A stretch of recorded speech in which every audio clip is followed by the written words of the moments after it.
Our Chief of Bureau Arindam Das was at the Indo-Bangladesh border at Dauki in Meghalaya and interacted with some Bangladeshi nationals about the ongoing crisis in their nation. Listen in.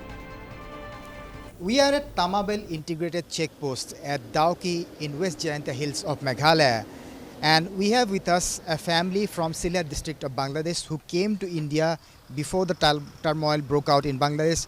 अब बताइए तो कब आप India आए थे और क्यों आए थे? हम 5 तारीख के इंडिया आए थे बेड़ाने के लिए, टूरिस्ट के लिए। हम शिलोंग गया, उधर दूरत बैठा, आज वापस आया बांग्ला में।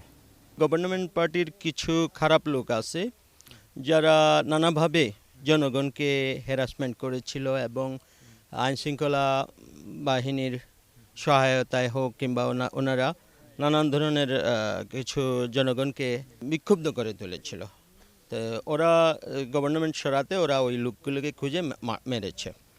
আর আরেকটা ব্যাপার, এখানে অনেকে বলতেছে যে হিন্দুদের উপরে হামলা হচ্ছে, আক্রমণ হচ্ছে, এইগুলা কিন্তু ঠিক না।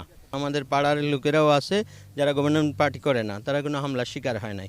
যারা মনে করেন হিন্দু হোক মুসলিম হোক, যারা গভর্নমেন্ট পার্টিতে ছিল করাপ্টেড, ওদেরকে কিন্তু সাধারণ পাবলিক কিন্তু প্রতিরোধ করছে কিংবা ইনসিডেন্ট ঘটাচ্ছে, ওদেরকে মারামারি করতেছে, এটা ঠিক। আর আপনারা যা বলছেন কি টেম্পল অ্যাটাক করে নাই? না না না না, এই ধরনের কিছু হয় নাই। এটা হলো কিছু লোক এখন বাঁচার জন্য কিছু পালিয়ে গেছেন, কিছু বাঁচার জন্য ওনারা সংখ্যালঘু বলতেছেন, আশ্রয় চাইতেছেন যে সংখ্যালঘু হামলা হইতেছে, এটা ঠিক না। ওনারা যারা অন্য আমার এলাকায় তো হিন্দু লোক আছে স্থায়ীভাবে বসতি, মানে ওরা না স্থায়ীভাবে কোনো সমস্যা না। আমি গতকালকে ওনার সাথে কথা বলেছি। আচ্ছা, এখন আপনারা কি চাই? এই যে ক্রাইসিস হয়েছে তারপরে কি চাই? এখন আসলে আমরা যেটা চাই, আমি সাধারণ মানুষ হিসাবে যেটা চাই যে দেশে একটা গণতান্ত্রিক পরিবেশ, ডেমোক্রেসি থাকবে। আপনি ভালো কাজ করলে আপনি থাকবেন, ভালো কাজ না করলে আপনি থাকবেন না।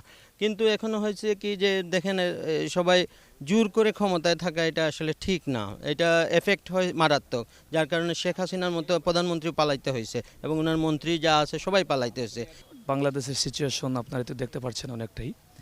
তো বাংলাদেশের সিচুয়েশন অত্যন্ত খারাপ, কারণ কোটা আন্দোলন নিয়ে। আসলে কোটা আন্দোলন থেকে কিন্তু পরবর্তীতে বিষয়টা অন্যরকম চলে গেছে, কারণ আমরা সবাই জানি আমাদের দেশের সরকার অত্যন্ত স্বৈরাচারী একজন মানুষ। শত শত শত শত ছাত্রদেরকে ওনা গণহত্যা করছে। বাংলাদেশের অবস্থা মাঠে ঘাটে বাড়িতে গলিতে অনেক অবস্থা খারাপ। বিশেষ করে প্রশাসনের মধ্যে যারা পুলিশ ভাইরা আছে ওনারা অত্যন্ত খারাপ আচরণ করছে। আপনার কোন জায়গায় বাড়ি? সিলেট সুনামগঞ্জ ডিস্ট্রিক্ট। কি খবর পাচ্ছে আপনার জায়গা থেকে?